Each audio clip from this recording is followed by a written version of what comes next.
Hello, and welcome back to Gaming the System, the podcast where three intersectional feminists examine gaming through a feminist lens. And you'll notice today, or can hear today, if you're listening, we are two of them, Alex and Matt, and we are here to discuss more about Hogwarts Legacy, or more specifically, the legacy of Hogwarts Legacy.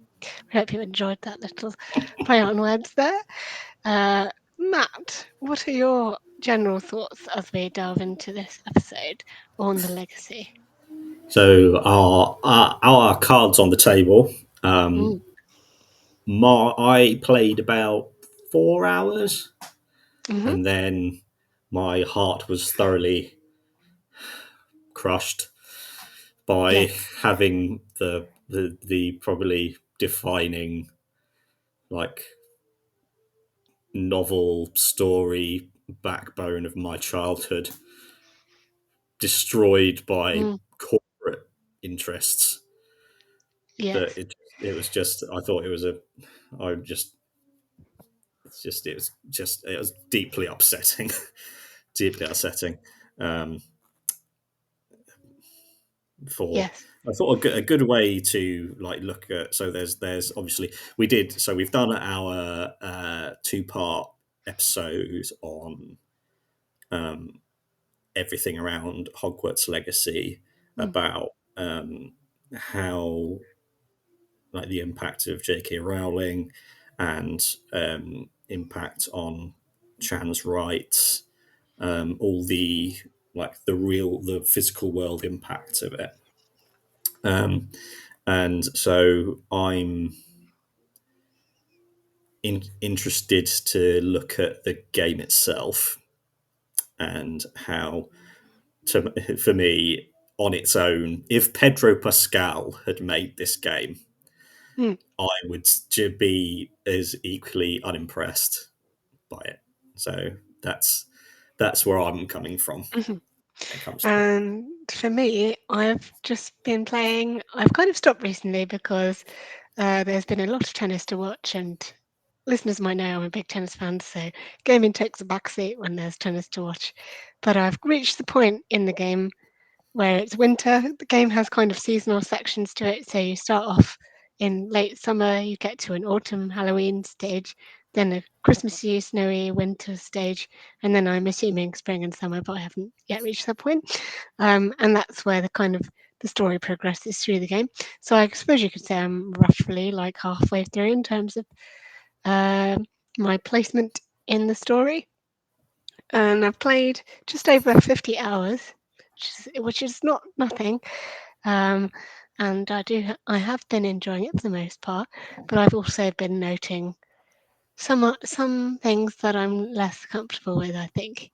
And whether that's a reflection on everything that's been happening in the like kind of lead up to this game, or just my reflections on having another look at the world through different eyes, I suppose, not childlike eyes, if that makes sense, and kind of viewing it and thinking, well, is this actually okay to be like, one of the main things, the thing I'm really thinking about is the way that house elves are portrayed in the game and the things that happen to them and just the way they're treated and spoken to, the things that they do and the way they perceive themselves. And obviously, people are going to be like, "Oh, but the game's set in the 1800s, so things were different back then." But I don't think you can really use that as an excuse for the kinds of stories that are being told, and I guess how we're meant to take that as a player. I was having a difficult time with some of the missions. Like there was one where we had to go and rescue. Have you met Deke? I don't know if you got that far, Yeah, Matt. I got to speak. Dick is the little house elf who is Professor Weasley's companion, who lets you open up the Room of Requirement, which is essentially your game hub, where you can grow plants and um, you can house your beasts that you collect. You can have the loom for all your clothing and your discovery desk, or whatever it's called, for working out unidentified items, and probably a number of things as well that I haven't yet unlocked. Um, but Deke's kind of he can change the atmosphere of the room, and he also has a few side quests. And one of those quests is to go and find his friend Tobbs, Tobbs, I think is spelled, and he has a horrible master. Pretty much all of the house elves previously or do have horrible masters or mistresses, and you have to go and see what's happened because he has the job of finding leeches for his master to sell in a whole cave full of spiders with Acromantula, which is one of the big spiders, just like Aragog from Chamber of Secrets. Is it Aragog? Have I got the wrong spider? Am I mixing up with No, Lord of the Rings? No, no, I always that get is them confused. Yeah, like Aragog. Shelob and Aragog. I'm just like, which one? I don't know. But yeah, you have to go into that spider cave, which for someone who doesn't like spiders is already a scary experience. The spiders are very scary in this game.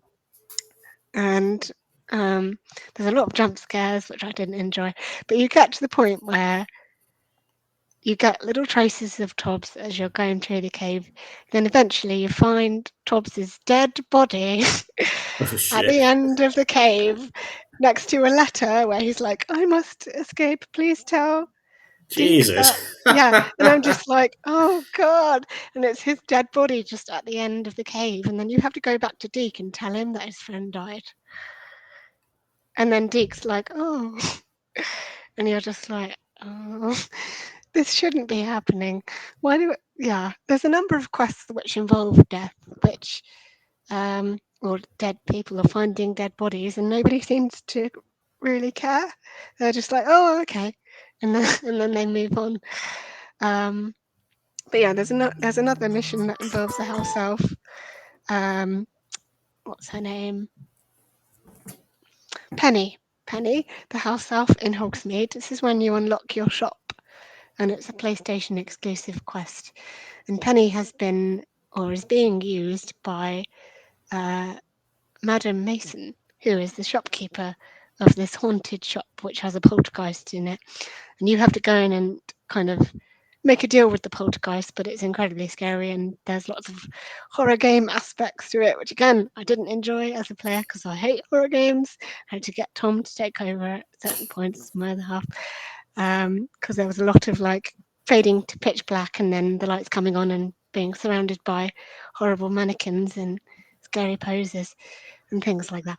But eventually, you realise that Penny is being taken advantage of to kind of get random people in Hogsmeade to buy the shop, try and run the shop, get haunted out, lose their minds, and sent to St Mungo's for profit for Madame Mason to sell. So they sell back the shop to her at a sort of better price, essentially. So she's making money off of making people go a little bit funny and sending them to St Mungo's. And Penny's kind of the facilitator of that. And then you get to free her afterwards. Or you could still not free her. You get to choose, which again is a bit like, Jesus. why would you not free her?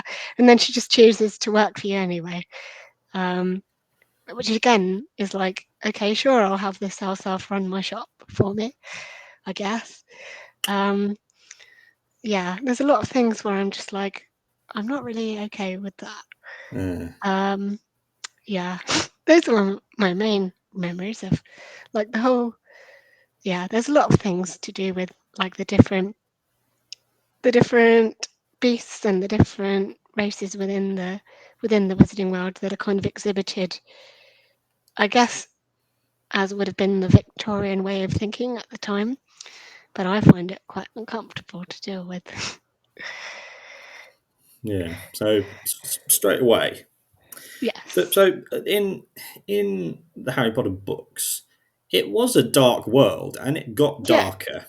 Death is a Yeah. part of that world. Suffering is a part of the world. Mm, Tragedy is a part of the world. yeah. And so that house elf killing himself, Yeah. Well, that he just isn't. died from spider bites, but yeah. Oh, did he? Yeah. Oh, in Yeah. that case, they get no credit for that. Fuck that. No. If Yeah. if it had been, because part of like why I say capitalism is has ruined Harry Potter is Mm. because they've taken what is popular and accepted now, which is you can build your own character, you can make it any race, you can make it any gender, you can live in the dorm room of your chosen of your the gender of your gender. Mm. You can change your voice, you can change your name. Um, so they've taken that and then gone back to the 1800s. And in the 1800s, there were slaves, Hmm. actual slaves in the real Yeah. world. And the slaves that were the head slave of the plantations in America, they were called the house slaves. Mm. So Yeah. so in 15 years ago, when these were first coming out, that wasn't okay. House elf could never have been okay, apart from Hermione's the only one that's going, what the hell is going Yeah. on here? Yeah. What the hell is going on here? And they're being, and so you can look at how Hogwarts was 20 years ago, all the flaws that it had then. Mm. They would only ever have been far worse Yeah. 200 years ago. Yeah. And the so straight away, the concept of a house elf is horrifying. Yeah. Um, and the world of the 1800s, for the vast majority of humanity, was a horrible, terrifying, scary, dangerous place. And that is a fascinating world to tell stories in. They Mm. could have gone back and instead of I can't remember if I said this on the podcast or just behind the scenes of the young witch and her mother from Uganda, Mm. Yeah. and she says, "Oh, we had to leave because we weren't safe there anymore." And she says that she wants to help you fight because of people like the bad guys. They were the reason she had to leave Uganda. When Britain was the British Empire was literally at the biggest it had ever been. Mm. It today the impacts of colonialism are still have just had horrifying, persisting, terrible consequences for all the countries that we colonized. We just took all of their stuff and then left. So the biggest bad guy on the planet is the British Empire in this time in the 1800s. And the first shot of the game is the Union Jack hanging Mm. over Diagon Alley or wherever it Yeah. happens to Yeah. be In London. Yeah. in London. And you can be. I was a black female student called Callista Vane, Nice. and that starting off with that is awesome. I love that. Mm. But a black girl in England at that time would be have Yeah. absolutely no standing in society, no nothing. And in order to have the huge diverse variety of people that are in Hogwarts in the 1800s, they would be coming from all over this world that England has been subjugating. Mm. And Yeah. you think if and that would put into perspective how should people with magic interact with the muggle world? Mm. That's a fascinating Yeah. Yeah. topic to explore. How do you look at the world outside of Hogwarts, at all the horrifying things going on, and go, we're not going to do any of this. We're not going to get involved in any way. And so you could explore that. That's dark. That's interesting. Mm. And then with house elves, you could go look. This is in America. There are actual slaves in under the British Empire.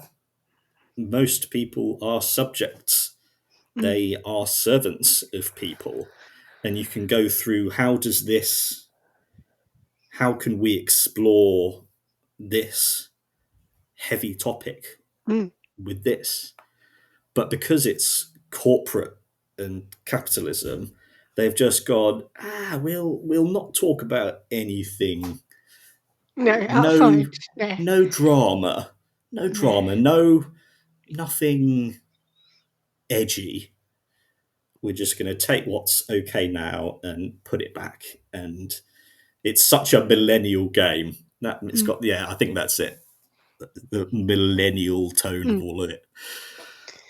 Although it does have factions, I suppose, within the game, like of people that you fight. There's the goblins, which again has lots of issues attached to it. There's also the poachers, um, who obviously are naturally bad because they poach all the magical animals, and you have to save all the magical animals and save them by taking them to in your A sack rub, and a yes, and taking fucking them to the room of requirement and then using their materials that they give you for your own benefit, which is of course saving them. Yes, yeah, and then the other faction I think is the Ashfinders, who are all to do with Rickwood and that. But again, I'm not quite sure what their deal is. I guess they're just dark wizards. Um, yeah. So yeah, I don't know. I mean, I know there's definite issues with the goblins with links to um, comparisons between goblins and Jewish people. I don't know if you want to talk about that, Matt. yeah. I don't So feel I don't feel too qualified to comment, was obviously because I'm not Jewish, and I don't think you are you, Matt? So no, I'm not. I'm just no, I am an atheist yeah, I'm white non-religious. Also. man, is a non-religious, just yeah, atheist from all the way through. Yeah, But I've learning. So I think the first time I have you what you said you watched Star Trek: The Next Generation. I have. Yes, You know the Ferengi. yes, yeah. Yeah. So the Ferengi are one of the most like anti-Semitic Mm, tropes possible because they are big ears, big nose, only obsessed with money. And that mm, is the oldest trope of anti Semitism forever. If you look at Nazi propaganda, they all look exactly like the goblins and the Ferengi in their like the cartoon drawings they do. mm. And so literally when you first see is Rookwood the goblin Rag, Ragrock. Ragnarok. Ranrock. I keep Yeah, saying wanting to say Ragnarok, but it's not. uh, Uh, Ranrock, I think. Ranrock. Yeah. When you first see him, he comes out with his massive and big red eyes. Mm, That is literally what the Nazis said all Jews were like. mm, They were evil, big ears, big nose, with glowing red eyes of evil demons. So that is to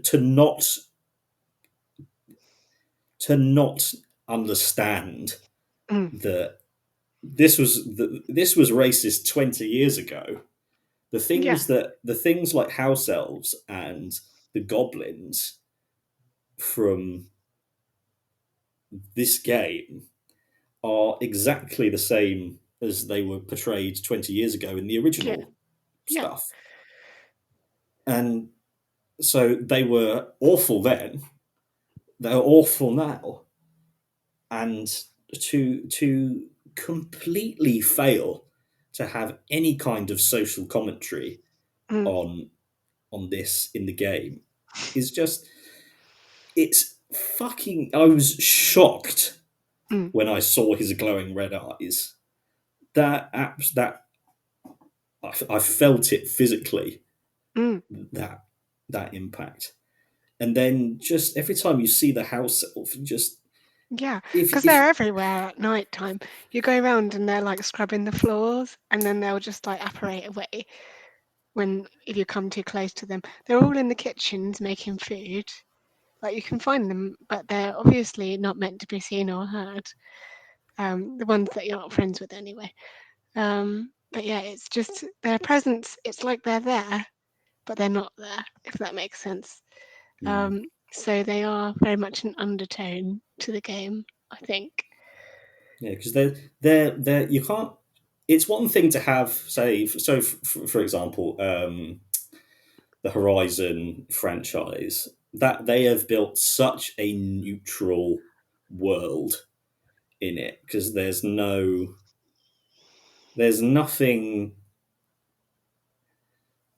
It's, oh, you've got women in charge, you've got diversity, you've got all these Mm, things. So it's just this neutral, sterile world where they have stolen a lot of tribal culture, but they just, it's, everything feels like it's just like they've just painted it certain mm. colors and go, Yeah. oh yeah, this is just, it's a neutral world, um, which is fine. You don't have to make Mm, commentary on everything. It doesn't have to be particularly realistic in lots of ways. But when you've got a world set in the 1800s in Scotland with slaves and goblin anti-Semitic mm, villains and a diverse um, population of Hogwarts, you can't have, those are extreme things. mm. The diversity is extreme. It's only coming through now in the 2020s. 20 years ago in the films, it was 100% white people. Well, there was like one or two black people, Yeah, but I, because they were I'm so rare, sorry. they stood out Yeah. quite a lot. Yeah. Yeah, so that is a phenomenon from the 2020s, that Mm, level of diversity. Having any form of slave is an extreme social phenomenon.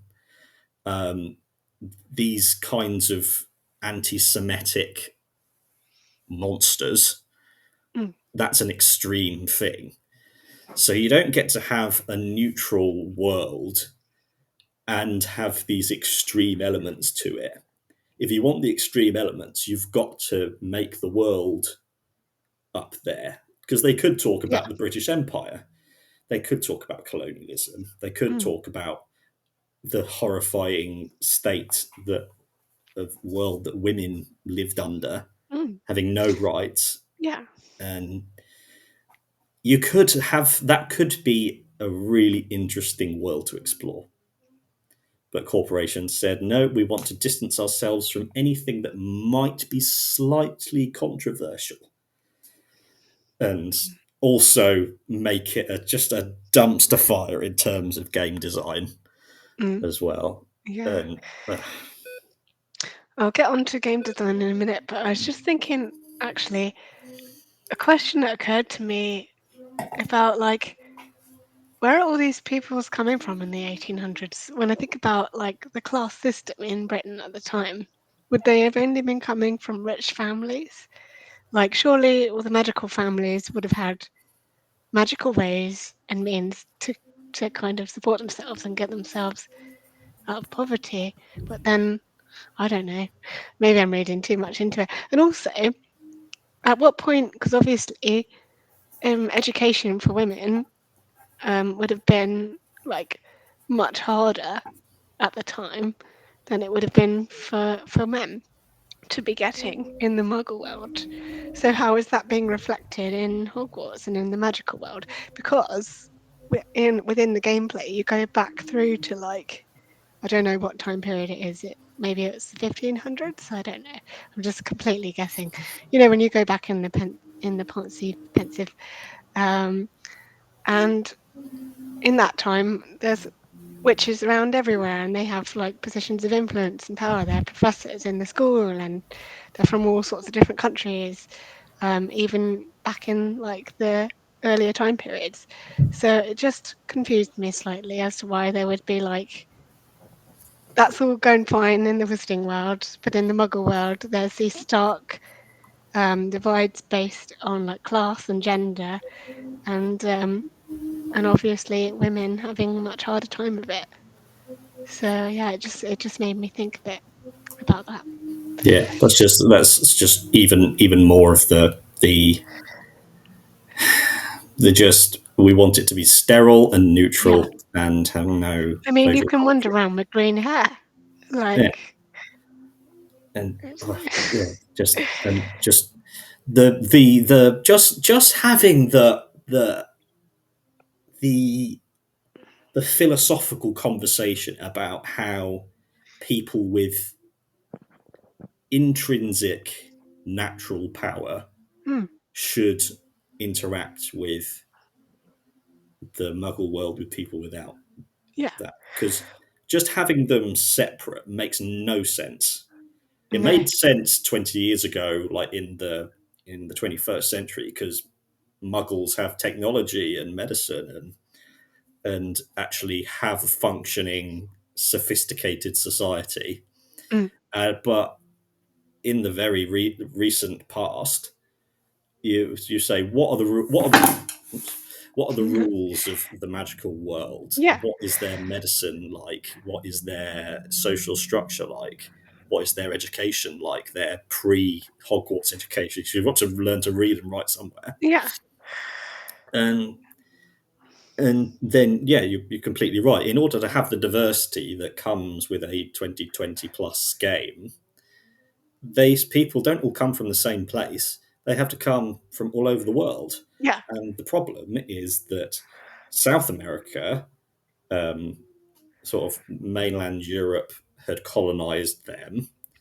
And in America, we had colonized them and annihilated all of the local, the Native Americans. So just completely overwhelmed them.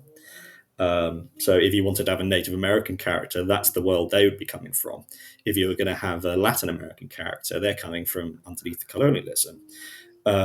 Almost all of Africa and India is under British colonial rule, so they're becoming from the British Empire, and we have been fed so much, particularly white people, the idea that empire is a good and positive neutral thing. It has some flaws, but overall it's either neutral or net positive. Whereas the truth is it is the most horrifying system of oppression and violence and theft that mm. you can't just not comment on You it. can't. Yeah, exactly. You're not. You don't exist in a bubble from away from that. How can you? I don't. If I you don't do, quite understand how the Wizarding World is so apparently so separate from what is going on in the Muggle world. That never makes sense to me. But yeah, and maybe if I don't know. I think if because it you're right, if someone lives in that bubble and they could wizards could rule the world easily, Mm, um, even more so the further back in time you go. Um, so they have like a zero interference policy, it seems. So somewhere between them ruling the world and them just living in a bubble, you could have really interesting philosophical conversations about how involved they should be. mm, Because you could say, well, they clearly would have sophisticated medicine and ability to make machines and technology and to fight evil, to stop actual slavery mm. and Yeah. injustice and build a more equal world. But if you just leave it as not talking about it at all, that impacts the people in that bubble because you have to ask, oh, these professors are so lovely. And you go, if they're so lovely, why does she have a house elf? Mm, Why do they live in a castle that is upkept by house elves? mm, And that you have to say, how can you be a good person and have slaves? mm, How can you be a good person with power and not use it to fight against tyranny? You can't just have a neutral character with power who doesn't use it for good, because then it's too easy to go, well, how can I think of you as anything other than a villain? Mm. and there's just so much of it is just disappointing and yeah. Yeah. What was it you wanted to talk about before I went off on my tangent? Uh, Game design yeah, or oh game yeah, design? yeah, game Yeah. design. Yeah. Fucking broomsticks. How did you fuck up a broomstick? So annoying.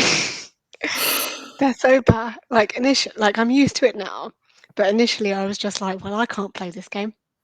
Literally felt like putting the controller down and walking away.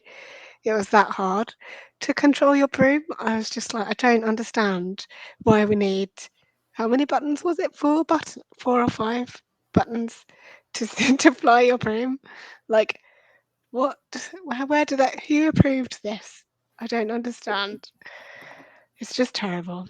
It's just terrible. What happened to pushing the stick forward and it being go? And it fucking you Like have up and down on yeah, one on analog one stick and left stick, and right on the and other. then who does that?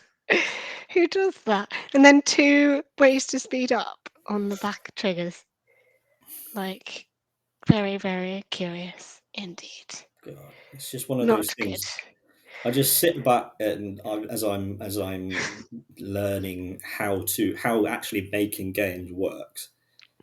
You if they had just copied if someone gave me right, Matt, you've got 100 million. Okay, make it more reasonable. Here's £10 million.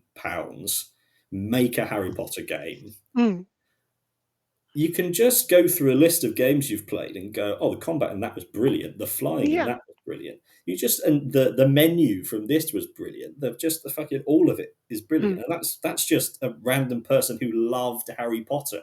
yeah. Just find someone who, if you find someone who loves Harry Potter and say you can make a Harry Potter game, Mm,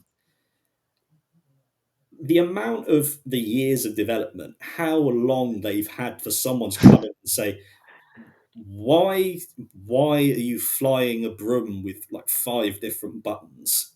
yeah. Why? At most, you need two inputs, and That's that's it. the Yeah. minimum. And Yeah. how the when you have you noticed that when you cast any spell, it just goes vibrate, vibrate, vibrate. Mhm. And that's the only thing it's used for in the entire game. Mhm. Mm. And the worst, they should have got BioWare to make this game. They should have got the guys who made Dragon Age and Mass Effect to do it. Because when you're just in terms of it's a layup shot. There are 4 houses, incredibly distinct houses. Mm. How are there not 4 different dialogue options for Mm. everything in Yeah. the ways that because so instead it's normally just like 2, and there really isn't much depth to that. They could have 4 different ones. You could end up being a massive villain, as a Slytherin villain, and Mm. I just I'm sure this happens with most games where people sit back and go, "Oh, I would have done this." Mhm. Which is fair enough, but normally game developers know what they're doing generally, Mhm. and they they have an idea and they have faith in the idea and they do it and go, if people enjoy it, whatever, we know that we did this. So almost everything in this game is sort of, if you look at it and ask them one question about it, they would have to go, "Oh yeah, it's not very good, is it?" Mm. Yeah. And that's why I had to stop, because Harry Potter was like it was my original safe space Mm. reading those books. And I Yeah. think that child part of me was looking, oh my god, I've got this safe space back. Mm. And it turns out it's Yeah. a treacherous place filled with slaves and colonialism and terrible game design. Mhm. One thing I will say though is that the way they've designed Hogwarts and the detail of Hogwarts itself is quite impressive. I don't know how you feel about like the iteration of Hogwarts itself compared to previous games. Say, I know obviously technology is limited and like this is the most modern console that we're playing it on. So, I think that that's another area we go, oh, it's awesome, we get to explore Hogwarts. mm, But they've literally just copied it. from Mm. the outside, and they could have they could have done another school. They could have Mm. done a school. Think just it's the wizarding world. It's the world of magic and wonder and wizardry, and they've just copied Hogwarts. I was quite interested to hear about the Ugandan school. I forget the name of it that Natty was talking about, where she'd moved away from. That sounds really cool. Yeah, and But then yeah. that um, so yeah, another thing about that, if Mm. you were in a country and another country invaded your country and you had magical powers, you would stop those invaders. Mm. You'd find a way to do it. If you cared about the muggles in your country, you'd find a way to save them from it without them knowing. That's an inexcusable and unexplainable thing. And they just don't do it justice. Because Mm. there could be, yeah, there's this incredible school in Uganda. There may well be, but when you're, it's being, what about British wizards Mm. coming to Uganda? Yeah. Do you treat them like we're just part of different societies? And so, yeah, that's something they could easily have done. They didn't have to go back to the 1800s. No.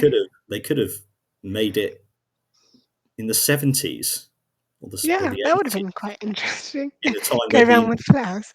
Yeah. when the entire world was changing, Mm. and built something there, put it in an obscure country. You could have Mm. had Uganda, but that would have been non-neutral for the corporations. They would have gone, oh, what do we? How much money would we make if people play in Uganda? Mm. No, I think a lot of it is very obvious fan service. And yes, okay, that might be perceived as a bad thing. It probably is a little bit.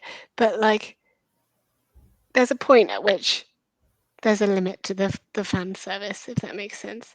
You know, there are parts which we enjoy and parts where we're just like, well, okay, maybe you could have done without that. Like the whole um, deciding what length your wand is and what material your wand is and what core it is doesn't impact gameplay. It works the same as everyone else's wand, but like you get to choose the specifics of that. Did you necessarily need to? Not for gameplay reasons, no. There's all sorts of little things like that where it's clearly just being like, no, you get to have your moment from the book and or film that you remember. Remember that bit? Mm. Um, now you get to do it, which is fine. But in terms of a game itself and how that impacts gameplay, it's not actually doing an awful lot. It's just cynical exploitation of customers, Mm. because they knew that because it's a massive Harry Potter game, it was going to sell millions and millions and millions of Mm. copies. Yeah. It's guaranteed. And when they start from a position of that, they just go, well, why bother? Mm. Why bother making it the? Because Well, it's every easy, isn't it? It's wish fulfillment for all the Harry Potter fans. yeah, So, because yeah. what every person who's especially every child reading Harry Potter, what they've always wanted is to go to Hogwarts, Mm. to get the letter saying you're a wizard and you're going to Hogwarts. And they it's just so disappointing that Mm. they seem to have tried so little. We should just make a fan version where we like decide on a random country, a random time period, Oh, yeah. and like make our own school, and that would be really cool. Yeah. Yeah. Game in the System Academy. Yes. Yes. I like it. I like it. Mm. On that note, shall we wrap things up for today, or is there anything else you wanted to chat about? I think I've all You've all chatted out. got enough of the anger out. I Yes, just want it to go yeah, out now. lovely stuff. Well, on that note, we shall bid everyone farewell, and we'll be back for another episode of Gaming the System. We usually release an episode every Thursday at 7 p.m. You can also, if you're feeling lovely and generous, please, uh, in this corner, donate to our Patreon. We have a lovely link in that top left-hand corner of the screen. Check it out. Give us your money. Joke. No, you can if you like. You don't have to. But any support is appreciated. Any likes, comments, ratings, please go and do. And thank you very much for listening and watching. This has been Gaming the System, and we'll see you soon. Thanks. Bye.